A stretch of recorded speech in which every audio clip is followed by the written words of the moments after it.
Hi, morning everyone. It's the morning after Passover, and you wouldn't believe how crazy it is out there this morning. I couldn't believe the news that I heard. I couldn't believe what is going on out there. Not to this man Jesus. It is so unfair. It is so unreal. It is so unbelievable. Remember last night I was telling you that I had this neighbor whose friend loaned his place out to Jesus and his disciples to hold the Passover meal? Well, quite a lot happened that night. And he came this morning and he was just sharing with us exactly what took place. It was unbelievable. It was unbelievable. He said that, well, after they all gathered and whatnot, then, Jesus was, just talking with them a little bit. And then all of a sudden, the whole mood got a bit somber because Jesus said to them that tonight would be his last night with them. And he said that he could tell the confusion on their faces. You could tell some of them got a bit, angry. I'm sure that was probably Peter, and it was just a real somber mood. And then he went to their feet and he began washing their feet. And he said, Peter looked at Christ and said, "Hey, what are you doing? We should be washing your feet." And he said, Jesus looked at Peter and the other disciples and said the most profound thing. He said that the Son of Man came to serve and not be served. Wow. After that, they sat around the table and they began just, chatting and whatnot. And then Jesus prayed over the meal. And immediately after doing that, he took the bread and he showed it to them and he said to them, "This is my body, my flesh. Eat it." And as they shared, they looked at each other in the strangest ways, trying to understand, why is he saying this? And then he took the cup and he said to them, "This is my blood. Drink of it." And then they all drank, hesitantly, or perhaps more curiously. And they finished eating and drinking. He said, "Do this in memory of me." And after a minute or two of just watching each other, trying to grapple with what's going on here, he then said to them the most scariest thing. He said, "Tonight, the Son of Man will be delivered unto the Romans, and that he would be put to death." And then as they all looked at him in astonishment, my friend said that Jesus then turned to them and took a piece of the bread and said that one of you would betray me tonight. And of course, John in his hastiness, looks around and said, Who? Tell us who."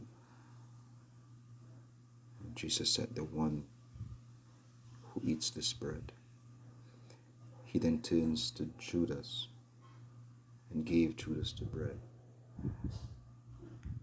And of course, with doubt and astonishment that Jesus even knew all that was being planned, Judas then said, "But I would never do that to you."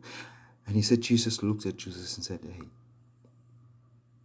go and do what you must." My friends,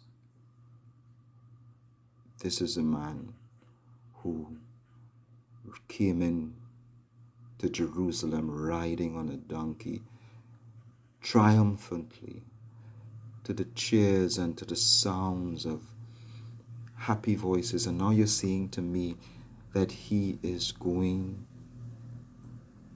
to die. That's incredible. I can't, words can't explain exactly how we are feeling right now. I mean, I am in the back here just trying to understand what is going on. My friend said that right after the dinner, they all left. And he followed very quietly. And they went to the garden where Jesus began to pray. And then out of nowhere, the sounds and the trumping of boots and the stomping of spheres and horses drowned the silence. And it was the Roman soldiers who apparently was being escorted by Judas. By Judas. And then Judas walked up to Jesus and kissed him. And then the Romans came and handled him and threw him down to the ground. And then he said that Peter, in his anger, just drew his sword and swiped at one of the soldiers, taking his ear off. And then he saw Jesus bend down and pick up the ear and placed it back as if nothing happened. And he turned to Peter and said, "No. If you live by the sword, you will die by the sword." And he said, just from in the mere distance, he got a sense that this was the beginning of the end. He got a sense that something inhumane was going to happen to Jesus.